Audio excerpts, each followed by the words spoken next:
Alors, que s'est-il passé avec Air Liquide? On parle d'un géant industriel, une vraie star de la bourse, qui tout d'un coup a vu les investisseurs commencer à douter.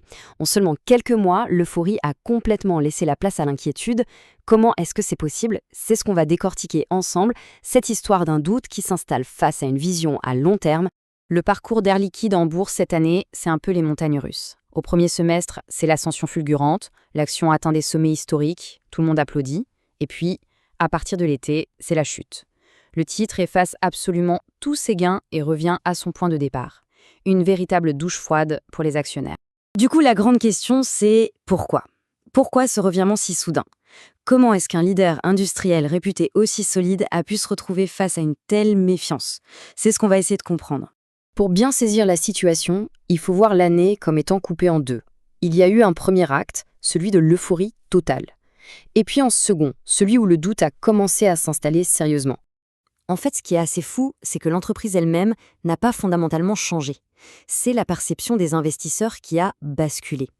Air Liquide s'était vu comme un roc, une des valeurs les plus sûres de la place de Paris. Et puis, au fil des mois, cette belle confiance s'est complètement érodée. Alors, qu'est-ce qui a bien pu alimenter ces doutes? Pour le comprendre, il faut regarder un peu plus loin. La situation d'Air Liquide ne s'explique pas toute seule. Il y a un vent de prudence qui a commencé à souffler sur l'ensemble du marché.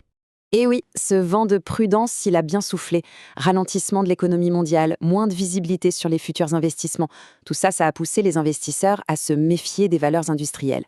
Et même en poids lourd comme Air Liquide, pourtant réputé pour sa solidité, n'a pas été épargné. Mais attention, il n'y a pas que ce contexte général. Il y a un événement bien précis qui agit comme un véritable détonateur. C'est le point de bascule, le moment où toutes les craintes du marché se sont cristallisées sur un seul et même projet. Ce projet, c'est celui de Baytown, aux États-Unis. Un projet immense, vraiment emblématique pour les ambitions du groupe dans l'hydrogène bas carbone, qui est un pilier de sa stratégie de transition énergétique. Et là, l'annonce tombe, comme un coup près. Ce projet phare est mise en pause. L'onde de choc sur le marché a été immédiate et violente. Et c'est vraiment là que tout se joue, dans l'interprétation du marché. Pour beaucoup d'investisseurs, ce n'était pas juste un report, non, c'était un coup d'arrêt brutal, un signal terrible qui laissait penser que toute la stratégie de croissance verte du groupe était en danger. Mais voilà, face à cette panique ambiante, la direction d'Air Liquide, elle, a une vision complètement différente. On va voir ce qu'ils en disent. Et la réponse du directeur général, François Jacot, elle est très claire. Il parle d'un ajustement de calendrier et non d'un changement de stratégie. La nuance est énorme et c'est un point absolument crucial.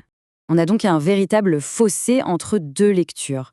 D'un côté, le marché qui crie au coup d'arrêt, au chaos, et de l'autre, l'entreprise qui assure qu'il s'agit simplement d'une pause, une pause stratégique et pragmatique.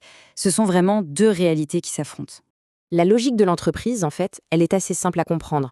Dans un contexte économique plus incertain, ces gros clients industriels, ils prennent plus de temps pour décider de leurs propres investissements. Donc Air Liquide ne fait que synchroniser son agenda avec celui de ses clients. C'est une question de rythme, pas de direction. Bref, la direction nous invite à dézoomer un peu, à regarder au-delà de cet épisode, de ce bruit ambiant, pour se concentrer sur ce qui fait la force du groupe sur le long terme, ses fondamentaux. Et ces fondamentaux, justement, ils sont intacts. Le moteur d'Air Liquide, lui, il est toujours extrêmement robuste. On parle de contrats à long terme qui assurent des revenus stables et d'une diversification qui le protège des secousses d'un secteur ou d'une région en particulier.